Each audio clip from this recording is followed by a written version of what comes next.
Alors les entreprises betteravières, c'est les Hauts-de-France, l'Île-de-France, la Normandie, le Grand Est. On voit que ça remonte petit à petit et le territoire rétrécit.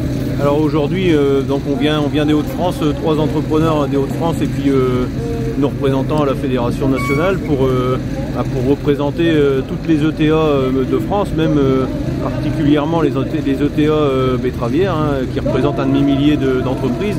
Et on pense particulièrement aussi à nos collègues du Calvados, de Normandie, du Puy-de-Dôme qui ont déjà été touchés par ces fermetures d'usines et ces arrêts de production. L'emploi dans les entreprises, ça représente à peu près 10% de la filière betteravière. Donc qu'est-ce qu'on fait demain si la filière n'existe plus? Donc nous en parc matériel, on a 2 intégrales, ce qui représente une valeur immobilisée, on est à 1 300 000 €. Aujourd'hui, même un fumoir à betterave, on arrive à 100 000 €. Donc aujourd'hui, la solution de son cours, on ne l'a pas.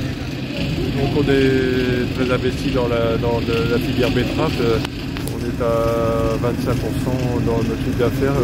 On s'occupe d'arrachage et d'éterrage. Et là, justement, cette année, on a un contrat d'éterrage qui se termine. Et s'il y avait la disparition de cette activité-là, ça serait difficile. Après, nos gars pourraient éventuellement quitter l'entreprise parce qu'il n'y a plus assez de boulot. Donc, ça nous inquiète. En France, c'est une vingtaine de sucreries qui font tourner quelques centaines d'entreprises de transport et quelques milliers d'entreprises d'arrachage de betteraves. Et aujourd'hui, tout le monde est lié. S'il n'y a pas de chauffeurs dans les arracheuses de betteraves, il n'y a pas de camions qui roulent les betteraves, il n'y a pas de sucreries qui tournent. Et on peut très vite arriver à un point de non-retour si on s'aborde la filière. C'est-à-dire qu'une machine à betterave ne fait que arracher les betteraves. Et quelqu'un qui est compétent pour travailler dans une entreprise de travaux et semer de la betterave, la désherber, l'arracher, l'envoyer aux sucreries. Si demain on casse la filière, c'est des savoir-faire qui vont disparaître et il sera trop tard pour se retourner. Ça peut aller très très vite dans la destruction complète de la filière, du champ jusqu'à l'usine. Donc une baisse d'activité pour vous, est-ce qu'il faut la compenser? Nous on pense que vous devez être partie, vous êtes partie de la solution, vous devez être partie de la résolution du problème.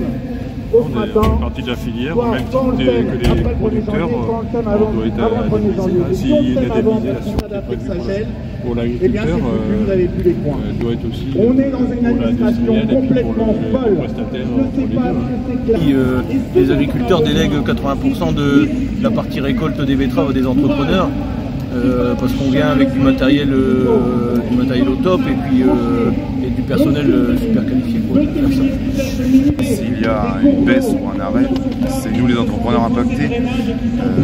Aujourd'hui, un agriculteur va pouvoir changer sa façon de cultiver, changer de culture. Nous aujourd'hui, les machines, on les a dans la cour. On peut malheureusement faire que ça avec.